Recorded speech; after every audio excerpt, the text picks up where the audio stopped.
Assalamualaikum warahmatullahi wabarakatuh.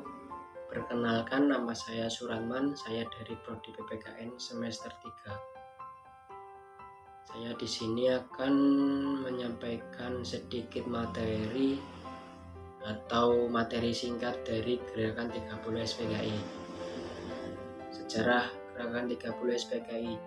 Peristiwa ke-30 SPKI terjadi pada tahun 1965 dan dimotori oleh DN Aidit, pemimpin terakhir PKI. Di bawah kendali DN Aidit, perkembangan PKI semakin nyata walaupun diperoleh melalui sistem parlementer. Gerakan 30 SPKI terjadi pada malam hingga dini hari, tepat pada akhir tanggal 30 September dan masuk 1 Oktober 1965. Gerakan tersebut mengincar perwira tinggi TNI Angkatan Darat Indonesia. Mereka menangkap 6 orang dari anggota perwira tersebut. Namun 3 diantaranya langsung dibunuh di rumahnya, sementara yang lain dibawa paksa menuju lubang buaya.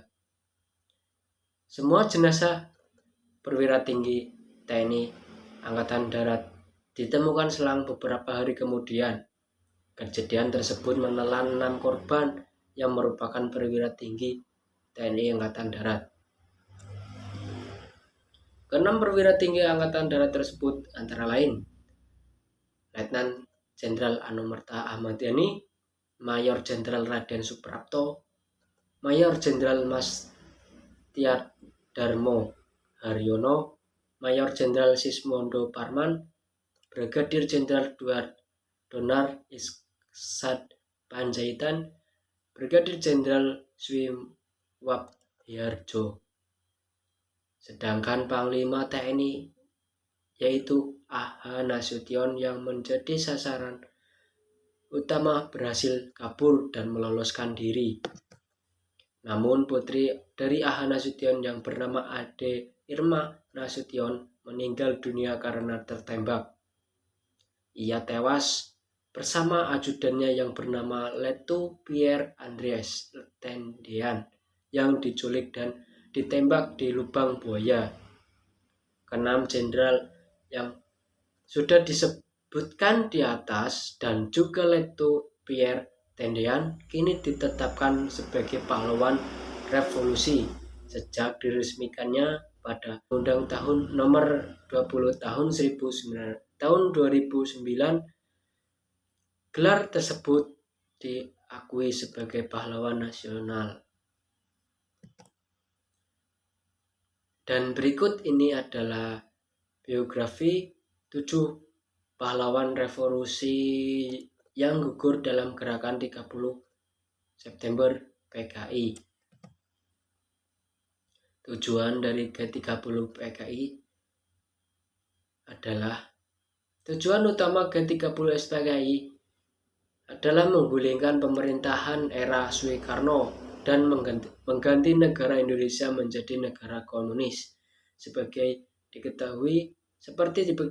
diketahui, PKI disebut sebagai memiliki lebih dari 30 jutaan anggota dan membuatnya menjadi partai komunis terbesar ketiga di dunia setelah RRC dan Uni Soviet.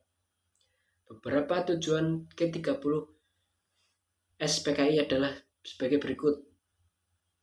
1. Menghancurkan negara kesatuan Republik Indonesia menjadi sebagai negara komunis. 2. Menyingkirkan TNI Angkatan Darat dan merebut kekuasaan pemerintah.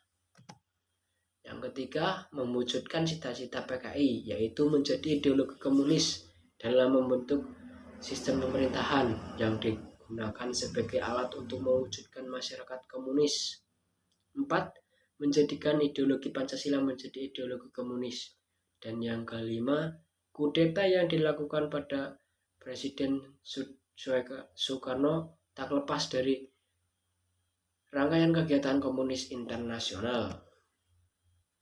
Latar belakang G30 SPKI. Secara umum, G30 SPKI dilatar belakangi oleh dominasi ideologi nasionalisme, agama, dan komunisme atau Nasakom yang berlangsung sejak era demokrasi terpimpin diterapkan, yakni tahun 1959 sampai 1965 yang dibawa kekuasaan Presiden Soekarno. Beberapa hal ini menyebabkan mencuatnya gerakan yang menewaskan para jenderal ini adalah tidak harmonisnya kota TNI dan juga PKI. Pertentangan pun muncul di antara keduanya. Selain itu, desas-desus kesehatan Presiden Soekarno juga turut melantar belakangi pemberontakan G30 SPKI. Kesimpulan dari materi tersebut adalah terdapat dua peristiwa yang terjadi, yaitu PKI menelantarkan KUP pengkhianatan dan pemberontakan, serta peristiwa-peristiwa penculikan dan pembunuhan pejabat TNI Angkatan Darat. Peristiwa pemberontakan terjadi di Jakarta pada tengah malam menjelang 1 Oktober 1965. Dan mungkin hanya itu yang bisa saya sampaikan. Kurang lebihnya saya mohon maaf. Wabillahi taufiq wal hidayah. Wassalamualaikum warahmatullahi wabarakatuh.